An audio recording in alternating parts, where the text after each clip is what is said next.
वहीं बजट को लेकर लखनऊ की आम जनता का क्या राय रखती है, लखनऊ की आम जनता ने क्या बोला, आइए आपको सुनाते हैं।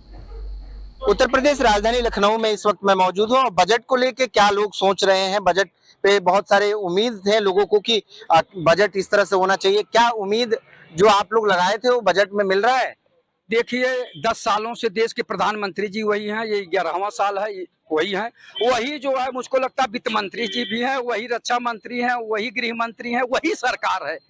और जनता के लिए ये कौन सा बजट ला रहे हैं, आप ईमानदारी से सोच लीजिए। न शिक्षा पे बजट बढ़ा रहे हैं, न बेरोजगारी के दूर करने के लिए बजट बढ़ा रहे हैं, न किसानों के लिए बजट बढ़ा रहे हैं, एमएसपी के लिए। तो ये सरकार वही है, सरकार यानी प्री प्लानिंग से चल रही है। वो ये पूंजीपतियों की सरकार है, ये जन कल्याणकारी सरकार नहीं है कि जन कल्याण करेगी। ये अडानी अंबानी की सरकार है परोक्ष रूप में कहें तो। लेकिन मैं जो है सीधे सीधे बोल रहा हूँ आपसे कि अडानी अंबानी की सरकार है। प्रधानमंत्री जो है जन कल्याणकारी सरकार नहीं चला रहे हैं। 14,000 करोड़ रुपया अडानी अंबानी का माफ करते हैं। किसानों का कर्जा कितना माफ किए, छात्रों के फीस कितना कम किए, किताब कॉपी पे कितना कम किए, इस पे तो बोलते नहीं है देश के प्रधानमंत्री जी। चिकित्सा शिक्षा पे कितना बजट दे रहे हैं, इस पे तो कुछ बोलते नहीं देश के प्रधानमंत्री जी। भ्रष्टाचार को कितना कम किए देश के प्रधानमंत्री जी, इस पे बोलते नहीं। बल्कि कहते हैं कि पूरब से लेके पश्चिम तक, उत्तर से लेके दक्षिण तक किसी भी भ्रष्टाचारी को नहीं छोड़ूंगा, नहीं छोड़ूंगा।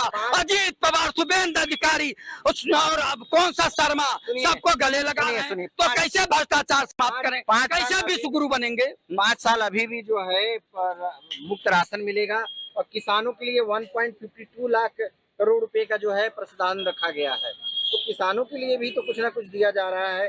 रोजगार के लिए 3 प्रमुख योजनाएं काम करेगी सरकार। बिहार और जो है मध्य प्रदेश को भी इसमें शामिल किया गया है। खासतौर से इनको बड़ी एक उपहार दिया गया है। आंध्र प्रदेश जो है आर्थिक पैकेज दिया गया है 15 करोड़ को। तो यहीं बिहार की अगर बात कर लें तो बिहार को 26 करोड़ रुपए की सड़क परियोजना दिया गया है। तो ये कुछ लाभ तो मिल रहा है इन लोगों को। आप 81 करोड़ गरीब जनता को 5 किलो राशन और आगे 5 साल देते रहेंगे। क्या 5 साल और गरीब बना के रखना चाहते हैं? उनके जीवन स्तर को उठाने का क्यों नहीं काम करते हैं? आप ये बताइए कि आप गरीबी और फैला रहे हैं और कैसे विश्वगुरु बनेंगे जिस देश में 140 करोड़ जनता में 81 करोड़ गरीब जनता है, 5 किलो राशन के लिए लाइन लगा रही है। ये कैसे विश्वगुरु बनाएंगे देश के प्रधानमंत्री जी? और बिहार की मांग है विशेष राज्य का दर्जा दीजिए और 26 करोड़ रुपया या अन्य देना, ये कोई माने नहीं। ऊंट के मुंह में जीरा है, ये सब वहां की मांग नहीं। वहां विशेष राज्य का दर्जा मांग रहे हैं नीतीश कुमार जी और वहां की आम जनता मांग रही है। तो क्यों नहीं पूरा करते हैं देश के प्रधानमंत्री जी? करना चाहिए। क्या कहेंगे भाई साहब, आप क्या कहेंगे? ये जो बजट जो पेश हुआ, जो अपेक्षाएं थी, आप लोग की आशाएं जो थी, उस आशा पे सरकार खरी उतरी? देखिए, खरी तो बात है कि कहते हैं ना, गफलत में जिंदगी जी रही है दुनिया, उसको पता नहीं कि पैमाने में क्या रखा है।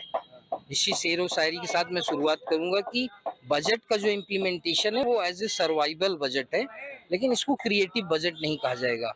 और जहां तक रही महंगाई की बात, तो महंगाई हमारे देश के जितने प्रोफेशनल्स, जितने क्या कहते हैं इंडस्ट्रियल कॉल सो कॉल्ड्स हैं, इन लोगों की वजह से महंगाई आ रही है। क्योंकि ये लोग अपने सेटअप को चलाने के चक्कर में पब्लिक के साथ जो क्रिटिसिज्म और जो क्या कहते हैं शोषण कर रहे हैं, इस वजह से। और रही बजट की बात, तो बजट में देखो, बजट तो एक पॉलिटिकल कंडेम देखा जाता है कि किसके किसके ज्यादा। जैसे अभी आपने जिक्र किया आंध्र प्रदेश का। आंध्र प्रदेश अभी 10 साल 5 साल 15 साल पहले ही अलग हुआ है, अमरावती राजधानी है। तो उस प्रदेश को ऑब्वियसली चाहिए कोई भी नया एस्टेब्लिश है।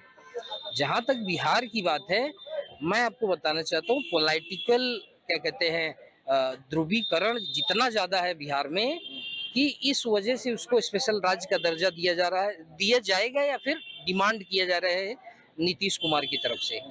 देखिए, इसमें खास तौर से देखा गया खेती में उत्पादक देखा गया, रोजगार और क्षमता विकास देखा गया है। वहीं शहरी विकास देखा गया, ऊर्जा सुरक्षा देखा गया है। तो ऐसे तमाम चीजें हैं जो कि इसमें बजट में इस बार लाया गया है। रोजगार के लिए भी इसमें जो है योजनाएं जो है युवाओं के लिए चलाया जा रहा है। तो इसमें इस बार तो कहीं ना कहीं संतुष्टि है लोगों को।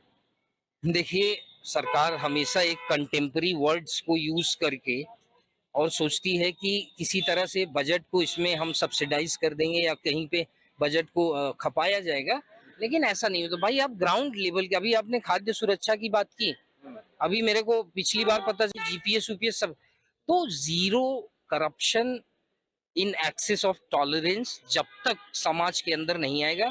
जो भी आज डॉक्टर लोग क्यों लूट रहे हैं पेशेंट्स को, आप केजीएमसी हॉस्पिटल में चले जाइए, कोई नंबर नहीं, कोई एसेसिबिलिटी नहीं, और जो भी सुविधाएं हैं वो भी सुविधाएं ऐसी हैं कि जनता ओवरलैप कर जा रही है, जनता परेशान हो रही है। आज कितने लोगों को मैंने देखा बिना दिखाए ही चले आए। तो क्या ये सब सरकार की नीतियां नहीं है? इस पे काम नहीं करना चाहिए? मुझे ऐसा लगता है कि हमारे देश के नेता भी वो अपनी तरक्की में इतने मशगूल हो गए हैं कि जनता का कोई भी भला करना ही नहीं चाहता, और इसी के आगे फुल स्टॉप, बजट वजट की बात खत्म करो।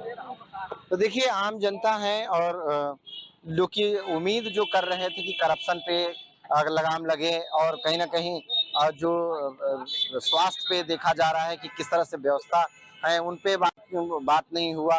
तो तमाम ऐसी चीजें हैं जिसको लेकर जो अपेक्षाएं कर रहे थे वो कहीं ना कहीं अभी संतुष्ट नहीं हो रहे हैं आमजन।